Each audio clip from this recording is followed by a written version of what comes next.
আজ তোমাদের সঙ্গে শেয়ার করব চিংড়ি মাছ দিয়ে কচু শাকের একটি রেসিপি। তার জন্য সবার প্রথমেই গ্যাসের উপরে একটা পাত্রে কচু শাকটা কেটে ধুয়ে পরিষ্কার করে পাত্রের মধ্যে দিয়ে লবণ দিয়ে তাতে জল দিয়ে সিদ্ধ হতে দেব। কড়াইতে তেল গরম করে ফোড়নে দিয়ে দিচ্ছি একটা তেজপাতা, শুকনো লঙ্কা, দারচিনি আর এলাচ। ফোড়নটাকে একটু ভেজে নিয়ে দিয়ে দিচ্ছি পেঁয়াজ কুচি আর কাঁচা লঙ্কা চিরা। এবার 1 মিনিট মতো এই সব কিছুকে একটু ভেজে নিয়ে দিয়ে দিচ্ছি থেতো করে রাখা রসুন। এবার আবার আরও 2 মিনিট মতো এই সব কিছু একটু ভেজে নেব। 2 মিনিট একটু ভালো করে ভেজে নিয়ে এইবার দিয়ে দিচ্ছি হাফ চামচ জিরা গুঁড়ো, হাফ চামচ কাশ্মীরি লঙ্কার গুঁড়ো, হাফ চামচ হলুদ, স্বাদ অনুযায়ী লবণ। ভালো করে সব কিছু একটু মিশিয়ে নিচ্ছি। সব কিছু ভালো করে একটু মিশিয়ে নিয়ে দিয়ে দিচ্ছি এখানে চিংড়ি মাছ। চিংড়ি মাছ দিয়ে আরও 3-4 মিনিট এই সব কিছু একটু ভালো করে কষিয়ে নেব।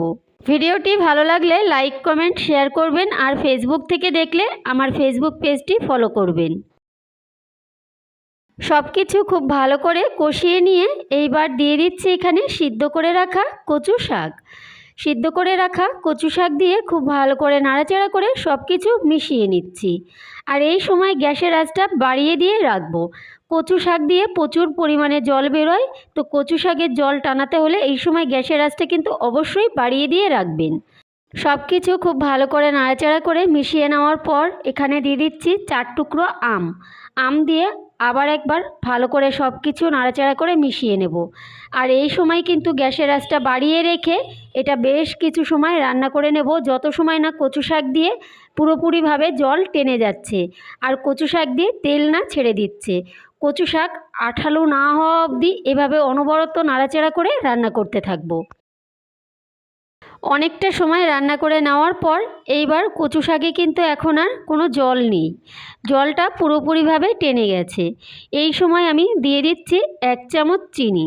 চিনিটা দিলে কচু শাকের স্বাদটা কিন্তু বেশ ভালো আসে। চিনি দিয়ে নাড়াচাড়া করে আরও আমি 3-4 মিনিট কচু শাকটাকে রান্না করে নেব। 3-4 মিনিট রান্না করে নেওয়ার পর এখন কিন্তু পুরোপুরিভাবে চিংড়ি মাছ দিয়ে কচু শাকের রেসিপি কিন্তু আমাদের একদম রেডি। এখন আমি গ্যাসের আঁচটা বন্ধ করে দিয়ে পরিবেশনের জন্য নামিয়ে নেব। তাহলে বন্ধুরা আজকের ভিডিওটা এখানেই শেষ করছি। আবার দেখা হবে অন্য কোনো রেসিপির সঙ্গে। ভালো থাকবেন, সুস্থ থাকবেন, নমস্কার।